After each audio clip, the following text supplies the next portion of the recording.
เฮ้ยทำไมค้างไม่ได้พี่ปาดบ้านใหญ่โตขนาดเนี้ยค้างไม่ได้หรอเฮ้ยอะไรอ่ะก็ไม่ได้ก็คือไม่ได้ไงเอาเป็นว่าไม่สะดวกเอาเป็นว่าจะพาไปอยู่โรงแรมดีๆก็แล้วกันไม่ให้ลำบากเลยโอเคปะแปลก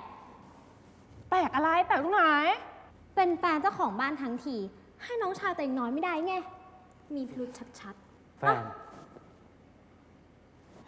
ที่อย่าพูดมากหน่อยเงียบๆนี่ฉันยังไม่ได้จัดการเลยนะที่มาที่เนี่ยโดยไม่บอกอ่ะ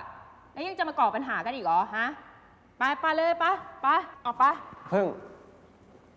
ที่ยายเขาทรงพูดมันก็ถูกนะพี่ปัด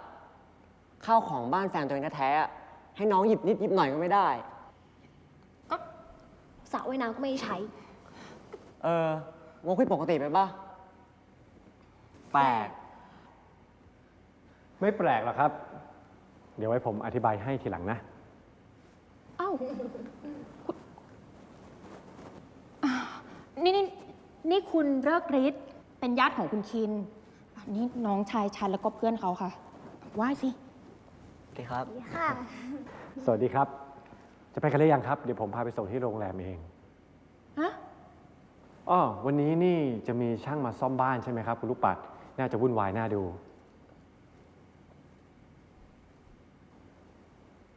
โอ้ลืมไปเลยใช่ก็ไม่ได้บอกไงว่าช่างจะมาโอ้แล้วก็ไม่บอกไปเข้าไปไปครับเชิญเลยครับไม่ต้องห่วงนะครับเดี๋ยวผมดูแลให้ขอบคุณมากนะคะ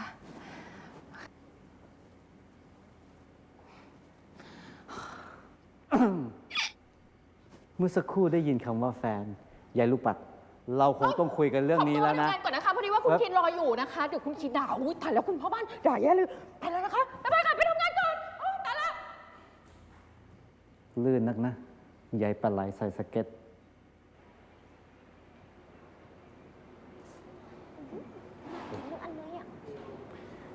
ทานได้ตามสบายเลยนะครับเดี๋ยวถ้าหมดเดี๋ยวสั่งใหม่ได้ขอบคุณค่ะโหน่ากินทั้งนั้นเลยก็เห็นแต่ในเน็ตได้กินสักทีเว้ยเฮ้ยอะไรเนี่ยวางช้อนลงอย่างนี้นะวางรีบกินไปไหนเนี่ย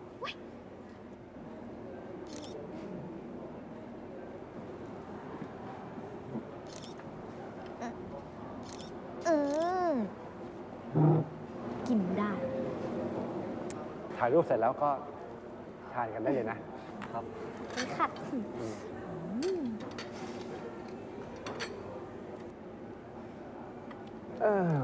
โฮมสเตย์ของพวกเราเนี่ยดังในโซเชียลมากเลยพี่ตั้งใจว่าจะต้องไปให้ได้สักครั้งหนึ่งไปเลยครับพี่บอกผมล่วงหน้านะเดี๋ยวผมจองห้องให้โอ้นี่กิจการดีถึงขนาดต้องจองล่วงหน้าเลยเหรอครับก่อนหน้านี้ก็เกือบเจ๊งมาแล้วล่ะค่ะแต่ว่าตอนนี้ฮอตมากเต็มทุกวันค่ะเพราะว่ามีฝาคอยช่วยอะค่ะคนชอบจุดท่องเที่ยวทะเลหมอกมากครับเลยจองกันไม่หยุดเลยถ้าได้อย่างนี้สักปีนะรับรองหนี้หมดแน่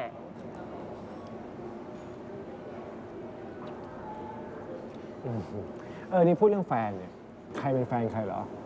เท่าที่พี่รู้มานะคุณลูกปัดเนี่ยเข้ามาอยู่ในบ้านคิดในฐานะของเลขาคินเท่านั้นใช่ไหมครับคืองี้ค่ะ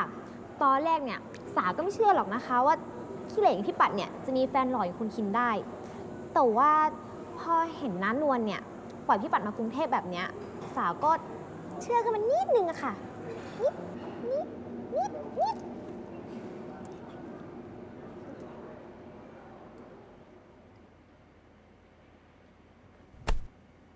ฉันบอกให้เอาแฟ้มบริษัทไซแอมมา แล้วนี่เอาอะไรมา ฮะ หรือว่าโง่จนอ่านไม่ออก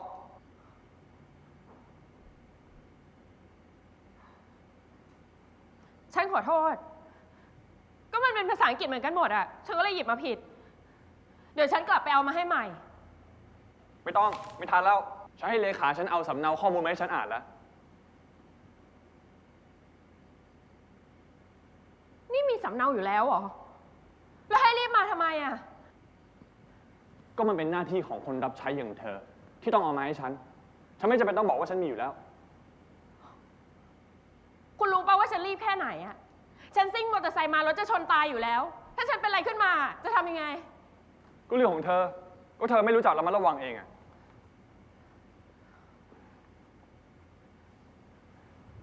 เย็นนี้เจอกันนะ หวังว่างานที่สั่งจะเรียบร้อย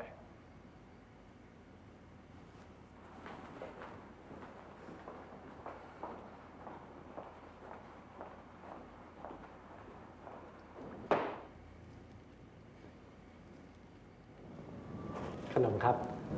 ทานดูนะครับ อร่อยดี ขอบคุณค่ะ ผมพาน้องคุณกับเพื่อนไปพักที่โรงแรมเรียบร้อยแล้วนะครับ ขอบคุณมากเลยนะคะว่าแต่ค่าใช้จ่ายเท่าไหร่คะ อ๋อ ห้องละ 5,000 กว่าบาทนะครับ 2 ห้องก็10,000นิด ทำไมเอาไปพักที่โรงแรมแพงขนาดนั้นอ่ะคือฉันไม่มีตังค์จ่ายนะ ๆก็ไม่ต้องจ่ายสิครับ เงินแค่นี้ผมไม่เดือดร้อนหรอก ถือซะว่าเป็นของขวัญให้กับน้องคุณที่มากรุงเทพแล้วกัน ไม่ได้ค่ะ ไม่ได้เด็ดขาดเลยยังไง ฉันก็จะหาตังค์มาให้ หรือยังไงคุณเอาน้องฉันออกไป คือมันอาจจะเร็วไปหน่อยนะครับ แต่ว่าผมรู้สึกพิเศษกับคุณจริง ๆ นะครับ ยิ่งอยู่ใกล้ก็ยิ่งชัดเจน ให้ผมได้ทำอะไรเพื่อคุณบ้างนะครับ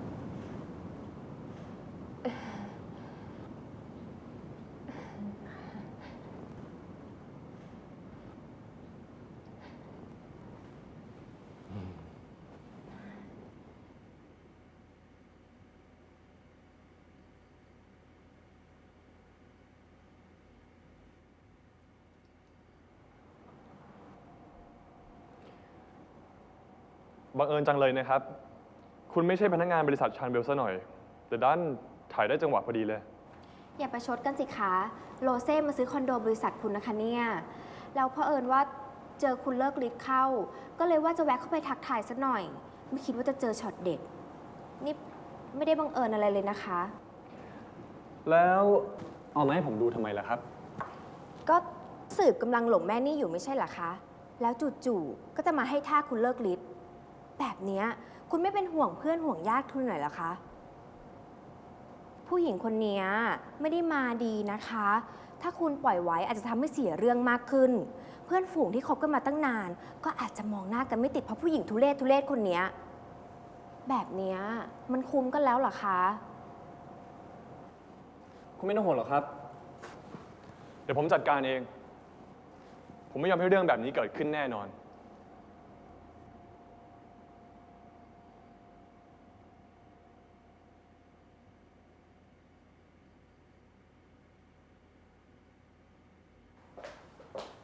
ให้ฉันทำแบบนี้ทำไมเนี่ย ยั่วโมโหไอ้คินไง สนุกดี ยั่วนี่อย่าบอกนะ ว่าคินก็หลงเสน่ห์แม่นั่นอีกคนน่ะ มันก็ยังไม่ชัวร์หรอก ได้ยินมาจากน้องมันอีกทีหนึ่งนะถึงต้องให้เธอช่วยพิสูจน์ไง แต่ถ้าคินชอบมัน แล้วเอามันมาจิกหัวใช้ทำไมอ่ะ นิสัยไอ้คินไง คงแค้นที่ถูกหลอกอะแต่มันน่าสงสัยที่ว่าทำไมมันไม่แจ้งตำรวจจับนางนั่นแล้วก็พวกที่หมู่บ้าน แบบนี้ก็อาจจะมีใจได้เหมือนกัน บ้าเอ้ย แม่นั่นมันเล่นของอะไรอ่ะทำไมผู้ชายถึงหลงนักหลงหนา ทั้งคิน ทั้งสื่อ แต่ฉันว่าเรื่องเนี้ย ฉันต้องเมาส์กับนิชา งานถนัดเลยละสิ คืนเนี้ยเจอกันที่งานนะคะ ฉันไม่ไปหรอก ตอนนี้ฉันสนใจไอ้โครงการโฮมสเตย์นั่นมากกว่า ถ้าเกิดมันทำกำไรได้จริง มันไม่ส่งผลดีกับฉันแน่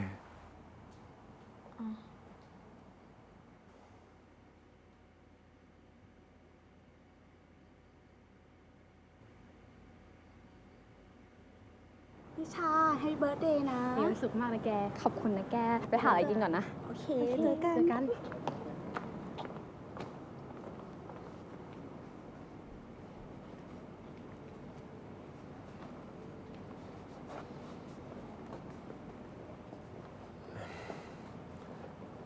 สุขสันต์วันเกิดนะครับนิชา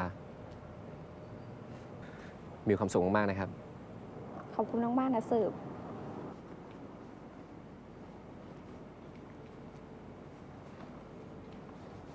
ส้มได้แล้วค่ะ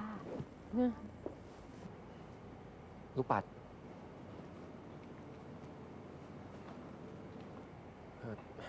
ขอตัวก่อนนะครับ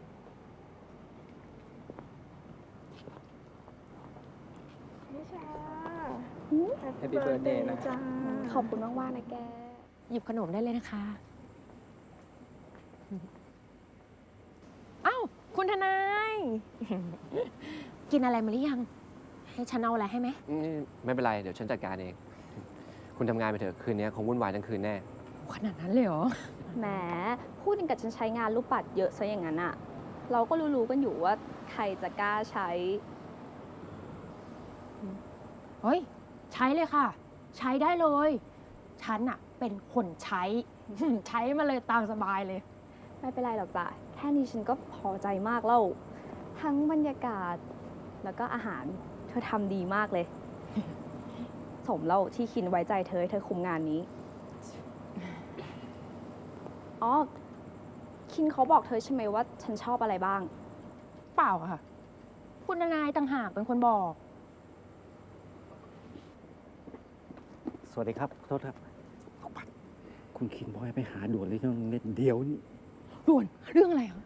จะถามไม่มีหน้าที่จะมาถามเปล่าให้ไปก็ไปสิ ดุจัง ไปก่อน เดี๋ยวฉันมานะคะ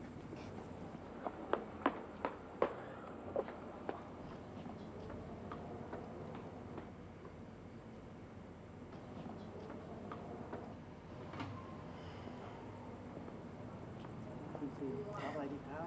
ขนมเลยละครับ ครับผม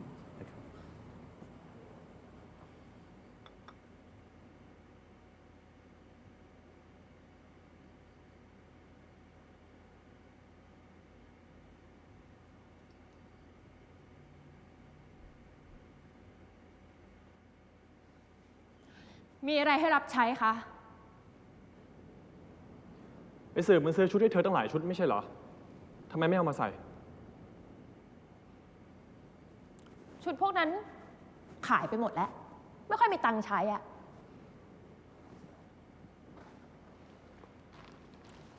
อ่ะ ใส่ ให้ฉันเหรอ ทำไมอะ เดี๋ยวคนเขาจะหาว่าฉันดูแลเด็กรับใช้ในบ้านไม่ดี ใส่สิ ยังก็ไม่เป็นไรอะไม่ใส่ ฉันสั่งให้ใส่ ค่ะ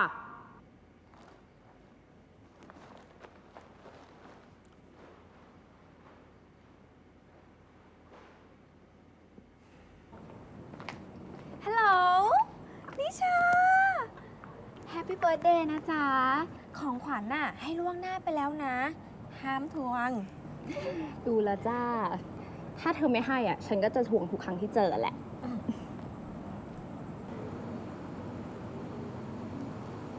เธอมองหาใครอ่ะ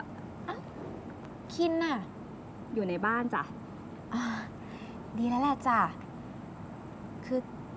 ฉันมีเรื่องอยากจะคุยกับเธออะ เดี๋ยวเราใช้เรื่องอะไรอ่ะ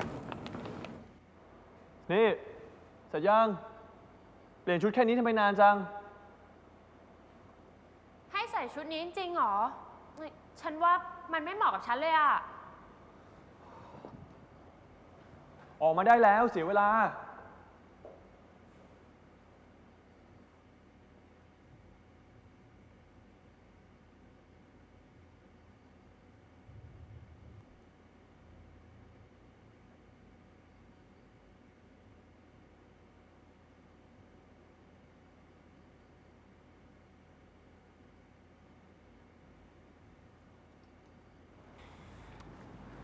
ฉันบอกแล้ว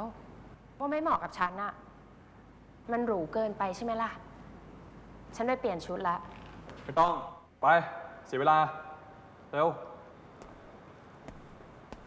ขี้บ่นจริงๆ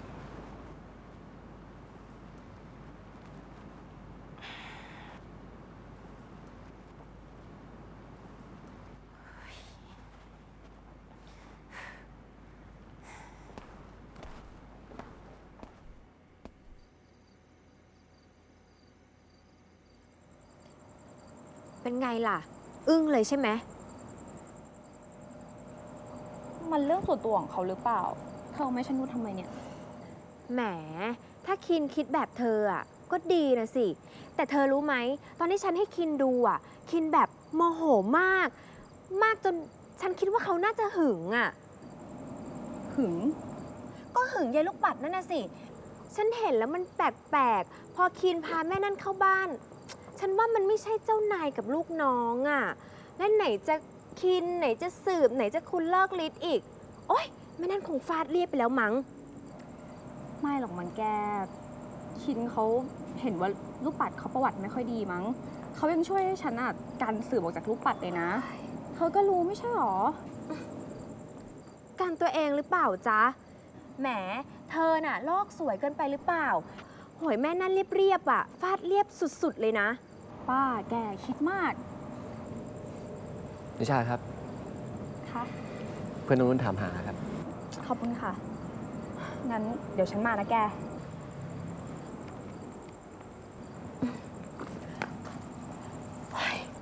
มีอะไรคะ ผมต้องถามคุณมากกว่านะครับ เมื่อกี้มันคือการเสี่ยมนะครับ อย่าแก้ตัวว่าหวังดีมันฟังดูไม่ขึ้นเลยครับ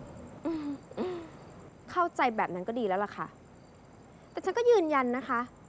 ว่าที่ฉันทำไป เพราะฉันเป็นห่วงเพื่อน นิชาคิดว่าคุณเป็นเพื่อน แต่ผมว่าไม่น่าใช่ นี่หึงแม่นั่นอีกคนแล้วก็มาลงที่ฉันเนี่ยนะคะ แหมก็อย่างว่านะคะ แอบชอบนิชา ก็โดนขินแย่ง พอมันจะมาเปิดตัวยายคนใช้เนี่ย ก็ทำท่าจะโดนขินแย่ง น่าสงสาร โรเซ่ คุณนี่มันไม่รู้อะไรเลยสักนิด คินกับนิชาไว้ใจกันมากกว่าที่คุณคิด แผนการทุเรศของคุณเนี่ยมันไม่ได้ผลหรอกครับ คุณควรจะระวังตัวไว้ด้วยนะ นิสัยในวงการนางแบบของคุณเป็นยังไง ไม่ใช่ผมไม่รู้ ถ้าไม่มีนิชา คุณคงเปลี่ยนจากเดินแบบบนแคทวอล์กไปเดินให้เศรษฐีแก่ๆดูเป็นการส่วนตัวแล้ว นี่คุณว่า ผมไม่ได้พูดนะ ถ้าสิ่งนี้ทำให้คุณคิด แสดงว่าคุณเคยทำมาก่อน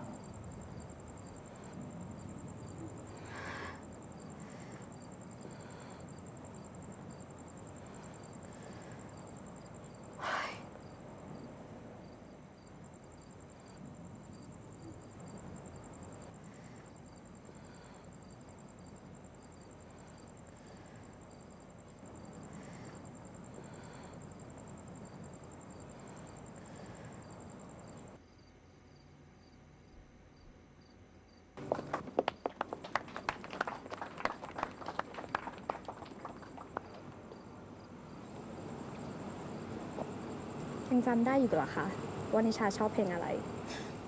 ทำไมจะจำไม่ได้เลยครับ เล่นมาตั้งแต่เด็ก ๆ แล้วนะครับ เล่นไป100 รอบแล้วมั้ง แหม งานมันเกิดทั้งที ไม่เห็นมีเพชรเม็ดโตเลยนะคะ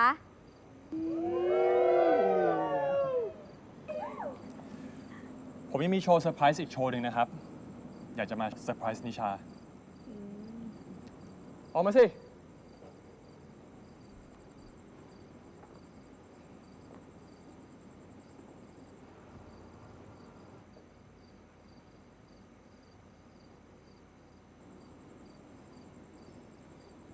ทุกคนครับ นี่คือลูกปัดนะครับ คนที่รับผิดชอบงานนี้ทั้งหมดครับ สวยไหมครับ ขอเสียงปรบมือหน่อยครับ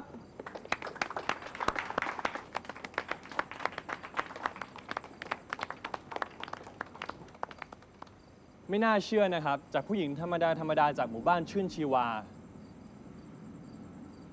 จอมวางแผนกุเรื่องลวงโลก หลอกลวงต้มตุ๋นชาวบ้านเพื่อเงินพอมาแต่งชุด สวยๆ แพงๆ แบบนี้ก็ดูดีขึ้นมาได้นะครับ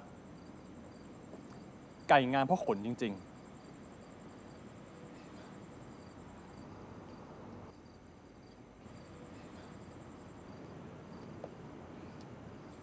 หน้าตาเนี่ย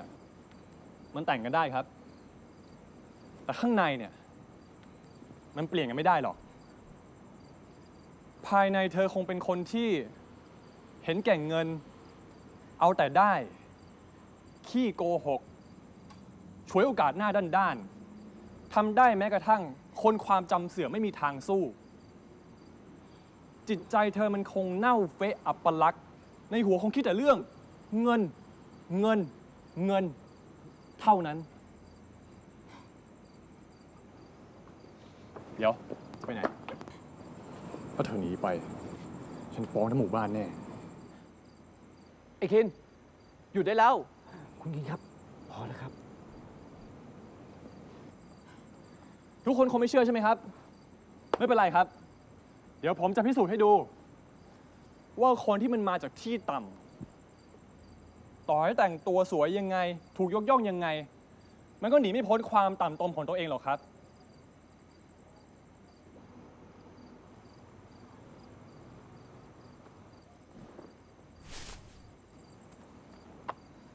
เงิน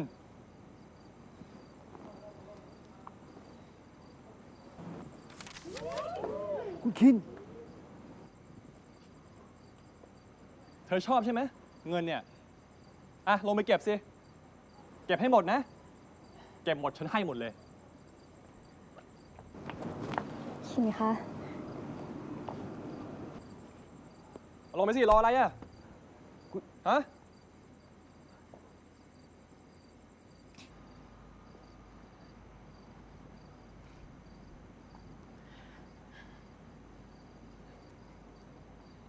เอาลงไปสิ ไม่ลงใช่ไหม ได้ ฉันช่วย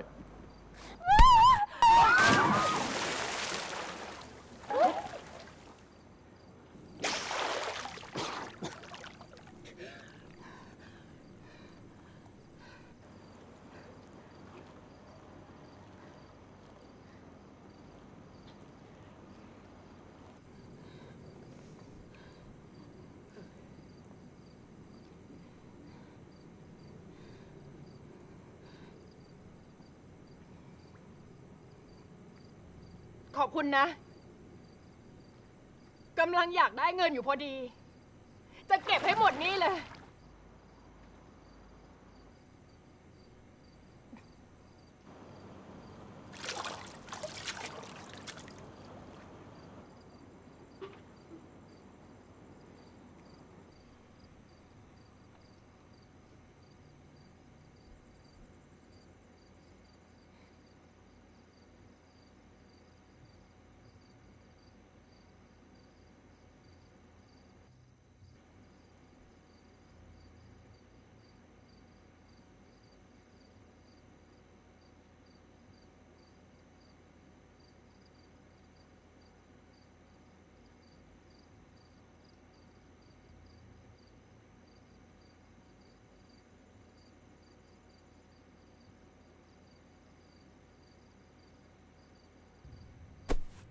แกเป็นบ้าเลยวะ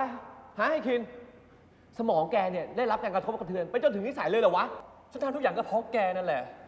แกจะได้ตาสว่างสักที ว่าผู้หญิงคนนี้เป็นคนยังไง เห็นไหมทำทุกอย่างเพื่อเงิน คนแบบนี้ทำได้ทุกอย่าง แม้กระทั่งทิ้งศักดิ์ศรีความเป็นคนน่ะ แล้วสิ่งที่แกทำอ่ะ มันมีความเป็นคนมากเลยเหรอวะ สืบคะ ใจเย็นก่อนนะคะ นิชาขอ เฮ้ย ถามจริงเหอะ นี่แกโกรธหรือแกกลัวกันแน่วะ กลัวว่าถ้าฉันเปิดโปงท่าแท้ผู้หญิงคนนี้แล้วอ่ะ แกจะกลายเป็นตัวตลก ที่ดันไม่ชอบคนแบบเนี้ย ไอ้คิน สิ่งที่แกทำกับลูกปัดอ่ะ มันน่ารังเกียจ แต่ที่ฉันโกรธที่สุด แกไม่ควรทำลายงานวันเกิดของนิชา แกจะพิสูจน์อะไรก็ได้นะเว้ย แต่ต้องไม่ใช่ในงานวันเกิดของนิชา แกทำแบบนี้กับนิชาได้ไงวะ ฮะ นิชา คินขอโทษนะ ไม่เป็นไรค่ะ ขอโทษ ขอโทษ แค่นี้เองเหรอวะ แกพูดเองได้แค่นี้เหรอวะ ฮะ นี่แกจะเอางานวันเกิดนิชาเป็นเครื่องมือในการแก้แค้นไม่ได้นะเว้ยคิน สิ่งที่แกทำเนี่ย มันเลวกว่าสิ่งที่ลูกปัดทำสิ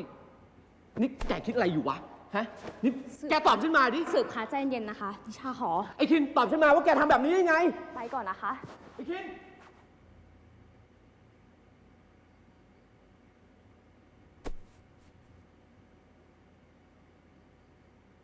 สืบคะไปก่อนค่ะ ไปก่อนค่ะ สืบ ไปก่อนค่ะ สืบคะ นี่ถ้าไม่เห็นแกหน้าพ่อมันเนี่ย ผมชกหน้ามันไปแล้ว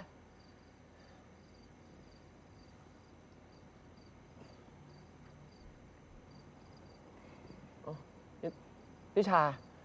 คุณขำอะไรเนี่ย ก็ตั้งแต่รู้จักกันมาสืบไม่เคยโกรธขนาดนี้มาก่อนเลย โกรธจนนิชายังกลัวเลยนะ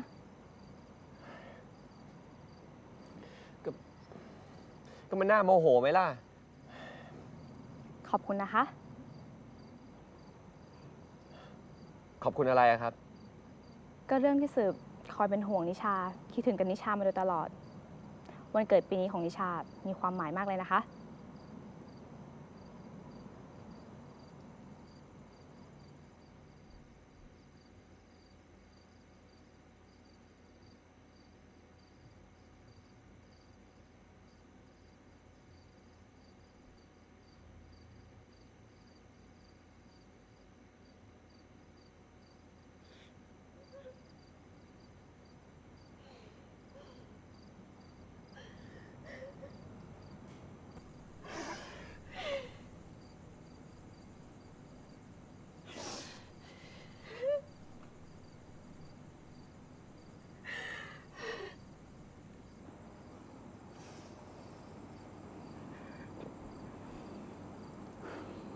ไปอาบน้ำอาบท่าซะไป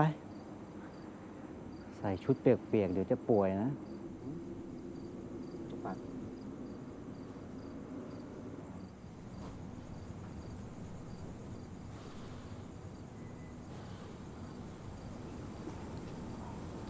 ฉันขอนั่งพักอีกแบบนึงนะ เดี๋ยวเข้าไปค่ะ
คุณนครไปพักเถอะครับ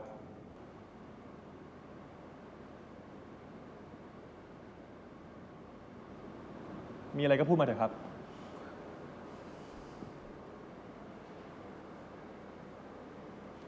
คุณคินเปลี่ยนไปมากนะครับ คุณคินที่ผมรู้จัก ถึงแม้จะจริงจังกับงาน เข้มงวดกับตัวเองและคนอื่น แต่ก็มีน้ำใจและอ่อนโยนครับ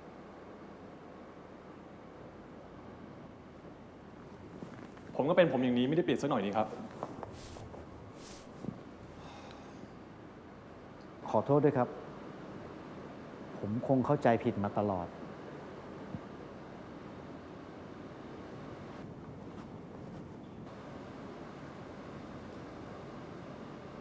นี่มันวันแห่งการโดนด่าหรือเปล่าวะเนี่ย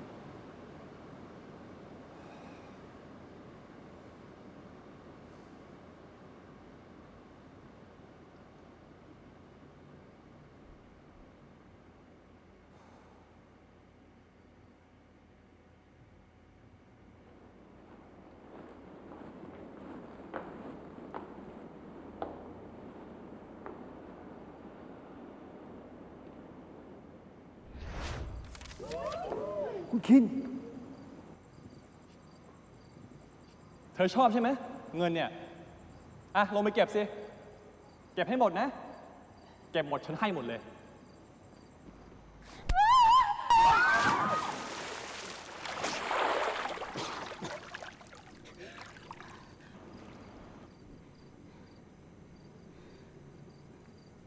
ขอบคุณนะ กำลังอยากได้เงินอยู่พอดี จะเก็บให้หมดนี่เลย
กหินเหรอ เมื่อคืนนอนหลับสบายไหมโอ้โหสุดยอดไปเลยเหรอ ดีแล้ว แล้วนี่โทรหาพี่แต่เช้ามีอะไรเนี่ย ว่าไงนะ จะไปไหน ถึงแม้วันนี้บริษัทจะไม่มีงาน แต่เธอก็ต้องทำงานบ้านที่นี่นะ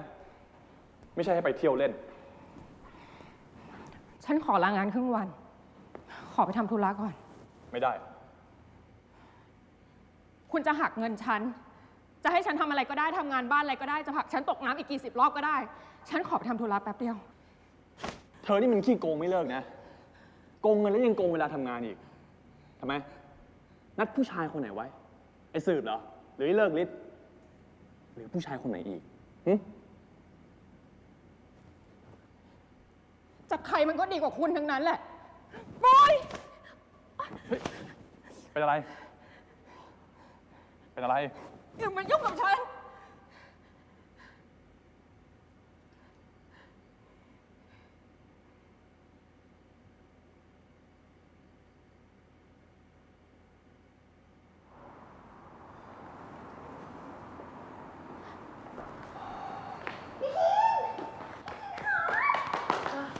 ดีจังเลยค่ะได้เจอพี่คินอีกแล้ว ต้องขอบใจความโง่ของมันนะคะ ที่กินของตัวเองแล้วไม่มีเงินจ่าย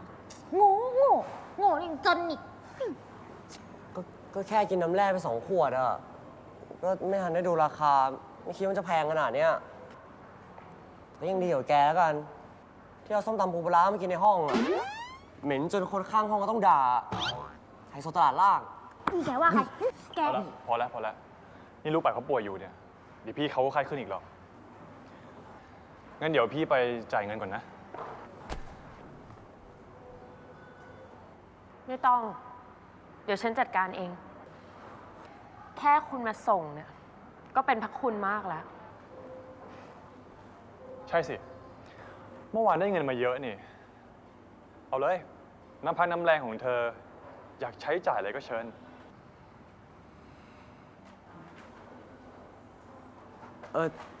จะบอกว่า ไม่ต้องจ่ายแล้วครับ ทำไมอ่ะ ก็ ผมเคลียร์ให้เรียบร้อยแล้วครับ ไม่ต้องห่วง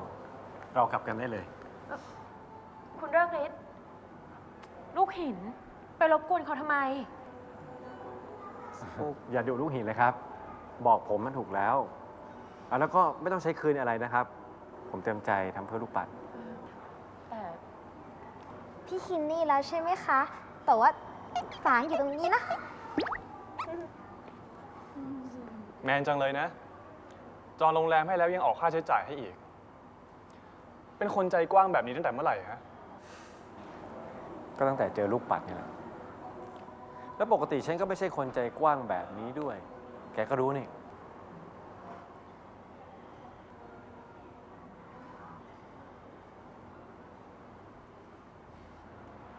อ๋อ แล้วแกรู้หรือเปล่า ฉันรู้ทุกเรื่องอ่ะแหละ ก็คนเรามันก็ต้องมีผิดพลาดกันบ้างอะนะ แต่ฉันก็ไม่ใช่คนที่คิดเล็กคิดน้อยโดยเฉพาะกับเรื่องผู้หญิง ขอบใจนะที่มาส่งลูกปัด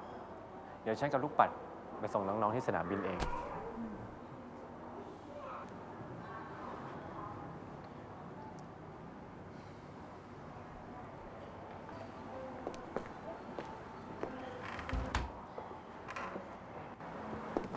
เฮ้ยถือดิปาตัดเป็นไรไหมเนี่ย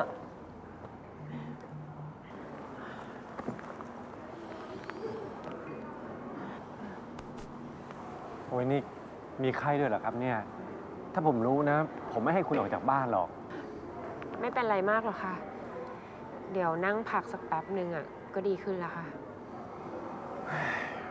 ผมเป็นห่วงคุณนะครับ ถ้ามีอะไรที่ผมพอจะช่วยได้เนี่ยขอโทษนะครับ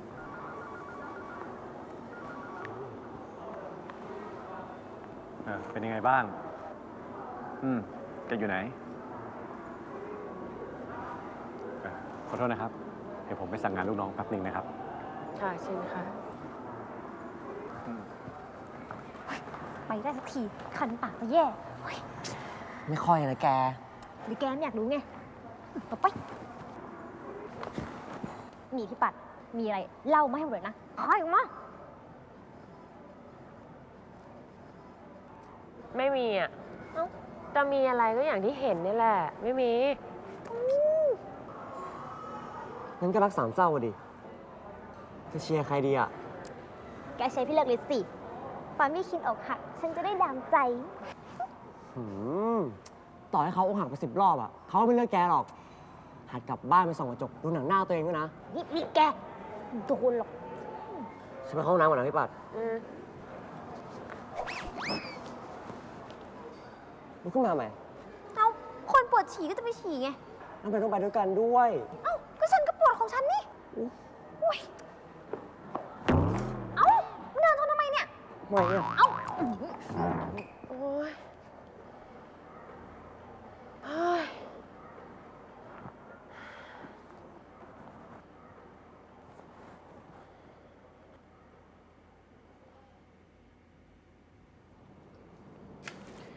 กิจการโฮมสเตย์ของพวกมันเนี่ยดีขึ้นจริง ๆ ด้วย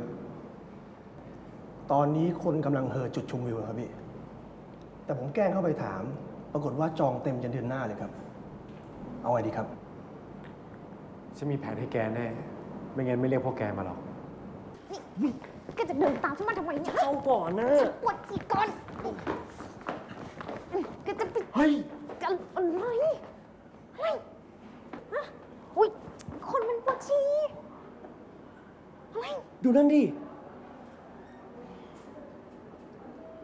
เฮ้ยนั่นมันพี่สุดหล่อกับทำไมอยู่กับไอ้พวกนี้ได้อ่ะ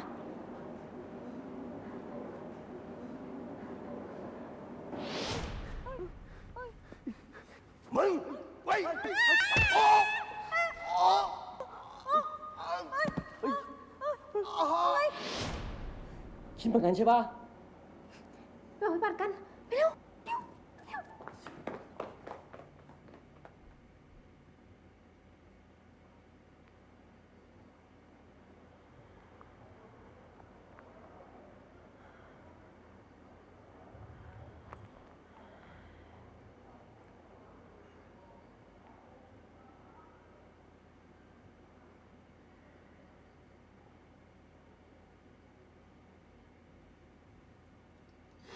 เงิน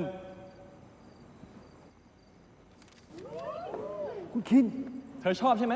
เงินเนี่ย อ่ะ ลงไปเก็บสิ เก็บให้หมดนะ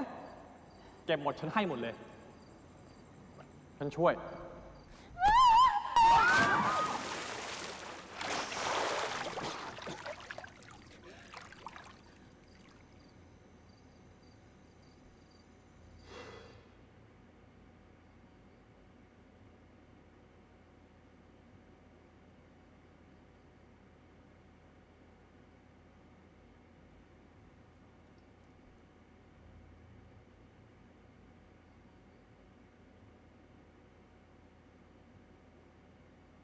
เร็วแม่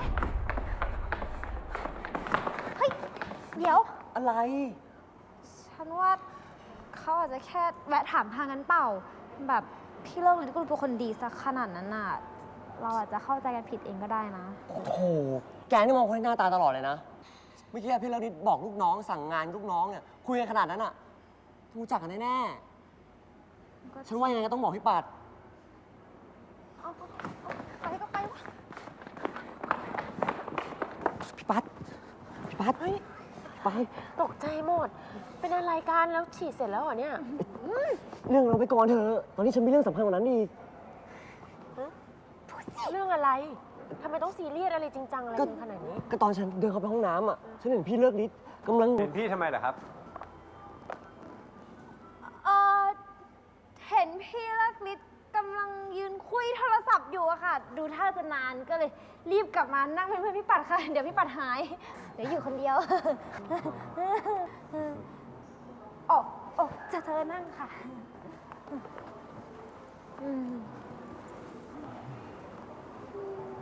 ขอโทษด้วยนะครับ ผมคุยธุระเสร็จแล้ว จะไปกันเลยไหมครับ ค่ะ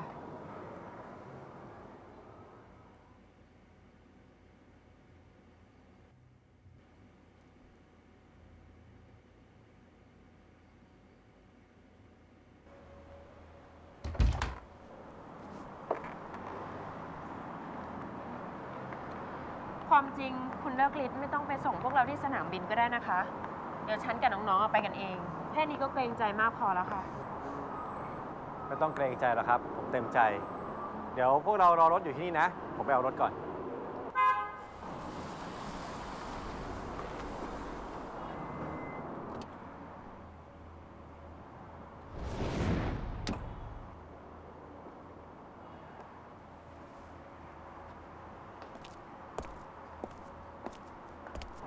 ฉันนึกว่านายกลับไปแล้วซะอีก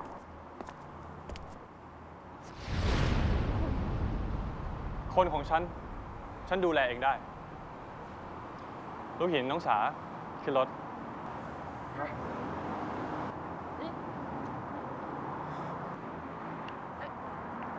ขอบคุณนะคะ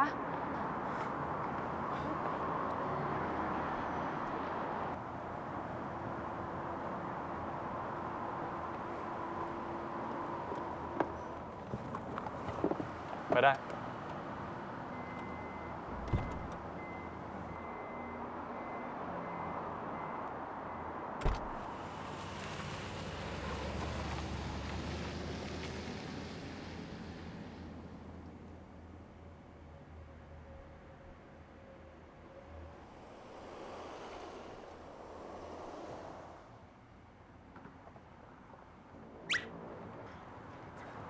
เฮ้ย น้องจับมือกันด้วยอ่ะ ก็ลูกปัดเป็นแฟนพี่นี่ครับ คนเป็นแฟนกันก็จับมือกันได้ เป็นเรื่องปกติแหละ นี่ที่อยู่บ้านนอกนะ นั่งมอไซค์ตากแดดตากลม หน้าอย่างนี้ครีมฉันยังเอาไม่อยู่เลย ขนาดทีมเธออะยังเอาหน้าเธอไม่อยู่เลย เฮ้ย นี่แกว่าครีมฉันเหรอ หนังหน้าฉันมีตรงไหน ก็เธอว่าพี่สาวฉันก่อนอ่ะฉันก็แค่ปกป้อง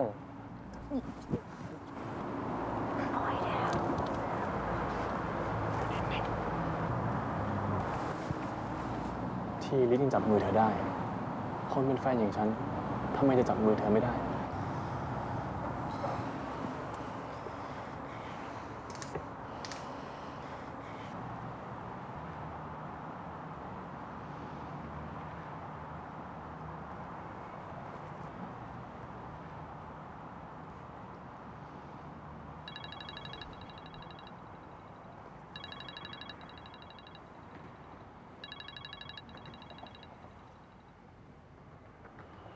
ครับนิชา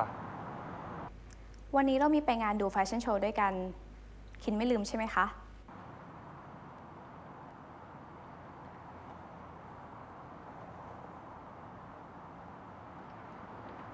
คือผม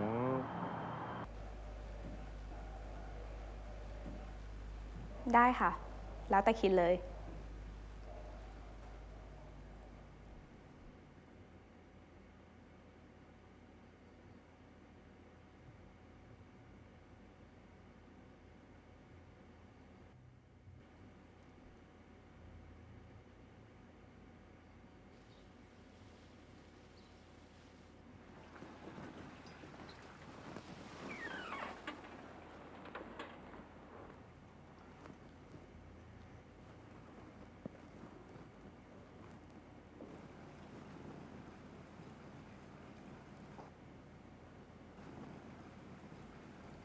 เอาสืบมานานแล้วเหรอ ไม่นานหรอกครับ เห็นนิชาทำงานอยู่อ่ะ ผมก็เลยไม่อยากขัดจังหวะ พอดีเลยนิชาเตรียมสูตรไว้ให้สืบแล้ว สืบชอบไหม ถ้านิชาว่าดี สืบก็ว่าดี สืบเชื่อในสายตานิชาอยู่แล้ว ถ้าไม่เชื่อดีไซเนอร์เราจะเชื่อใครล่ะ สืบลองเลยไหม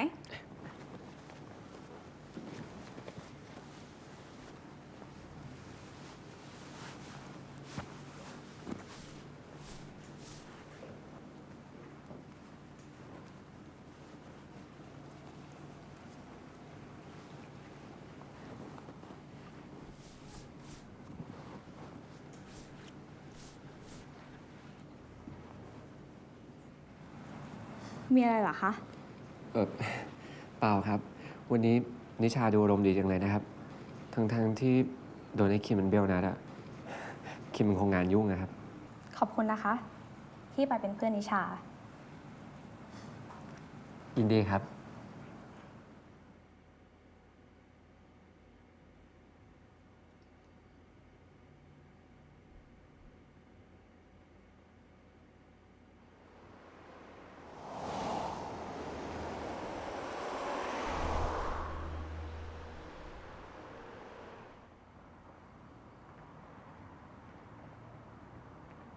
เป็นอะไร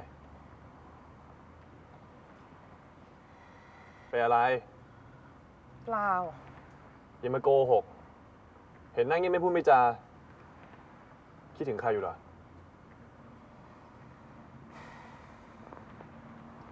หรือว่าคิดถึงไอริส ฮะ ฉันจะคิดถึงคุณเลิกฤทธิ์ทำไม นี่จะไปรู้เธอเหรอ เห็นตอนอยู่กับมันนี่ก็ดีกระดาเลยนะ อยู่กับฉันนี่เงียบเชียว ฉันก็เป็นอย่างนี้กับทุกคนน่ะ อย่าหาเรื่องได้ปะคือที่ฉันเงียบๆอ่ะ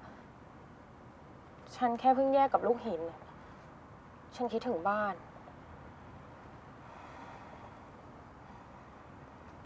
จอดรถ จอด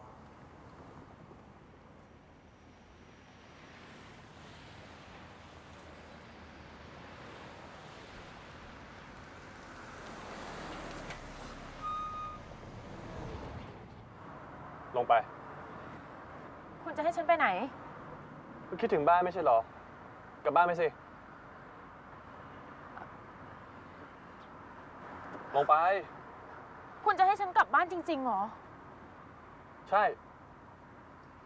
แต่ฉันคงไม่ใจดีไปส่งเธอถึงขนส่งหรอกนะ แล้วเรื่องที่หมู่บ้านนะ ก็ตามนั้นน่ะ ในเมื่อเธอตัดสินใจแบบนั้นแล้วก็เตรียมรับผลของการกระทำไว้เลย ลงไปเปิดประตู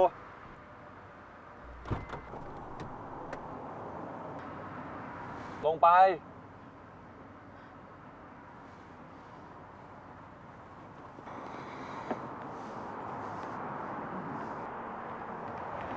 ออกรถ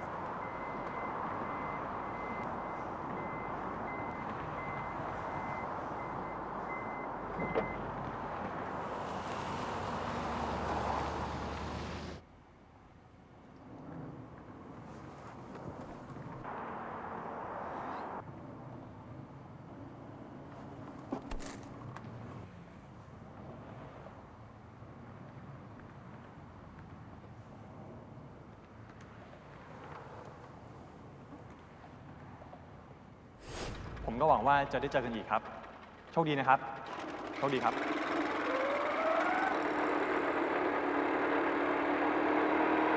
คุณลูกปัดครับ นี่คือเราจะไปเก็บเห็ดหรือไปไล่ควายครับเนี่ย ทำไมอะถอดใจแล้วเหรอ แค่เนี้ยนี่ถ้าไม่เห็นว่าแม่สั่งมาก็ไม่ถอดมาถึงขนาดนี้หรอก เปล่าครับไม่ได้ถอด ก็แค่อยากรู้เฉยๆว่าอีกไกลไหม ถ้าเหนื่อยก็พักตรงนี้ได้เลยนะ เดี๋ยวฉันกลับมา เฮ้ยเดี๋ยวคุณลูกปัด ผมไหวผมไม่เหนื่อย คนใจร้ายอย่างเธอ สมควรโดนแบบนี้ละ มาดูกันว่าเธอจะใช้เวลานานแค่ไหน จะนานเท่าฉันตอนเป็นต้นน้ำหรือเปล่า